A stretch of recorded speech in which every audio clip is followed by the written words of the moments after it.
26 August 36 July বিপ্লবে যারা শহীদ হয়েছেন 2000 ছাত্র জনতা 30,000 ছাত্র জনতা আহত হয়েছিলেন।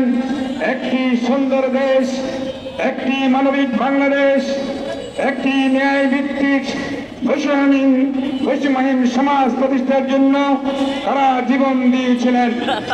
আজকে 5 আগস্টের পর 14 মাস পার হলো, আমরা এখন পর্যন্ত দেখতে পাইনি যারা শহীদ হয়েছেন, যারা জুলাই বিপ্লবের নেতৃত্ব দিয়েছেন, যারা রক্ত দিয়েছেন।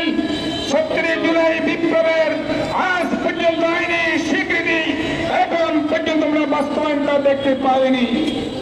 আজকে আমরা দুঃখের সাথে তত্ত্বাবধায়ক সরকারের কাছে জানাইতে চাই, জুলাই বিপ্লবের আইনি স্বীকৃতি আপনাকে দিতে হবে।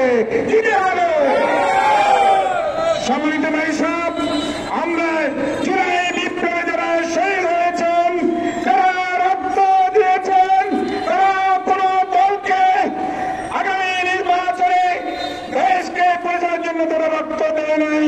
তারা রক্ত দিয়েছিল একটি ইনসাফ ভিত্তিক সমাজ, একটি বৈষম্যহীন সমাজ, একটি সুন্দর রাষ্ট্র, একটি কল্যাণ রাষ্ট্র করার জন্য তারা রক্ত দিয়েছিলেন। তারা রক্ত বৃথা যেতে পারে না।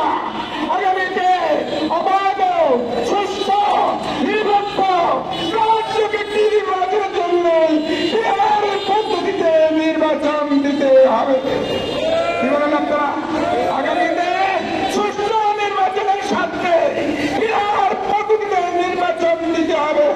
বিহার পদ্ধতি নির্বাচনের ঘোষণা বর্তমান সরকারকে ঘোষণা দিতে হবে। বিহার পদ্ধতিতে নির্বাচন হলে আগামীতে সন্ত্রাসের জন্ম নিবে না, আইনের তৈরি হবে না, তৈরি হবে না, শাসন ব্যবস্থা চালাইতে পারবে না। এই জন্য আজকে বিহার পদ্ধতি নির্বাচনের জন্য কেউ বলছেন। আমরা মনে করি আগামীতে যদি বিহার পদ্ধতি নির্বাচন হয়, আমরা আপনাদেরকে আশ্বস্ত করতে চাই, বিহার পদ্ধতি নির্বাচনের ফলে ন্যায় ইনসাফ প্রতিষ্ঠা হবে এবং একটি সুষ্ঠু গ্রহণযোগ্য নির্বাচন অনুষ্ঠিত হবে।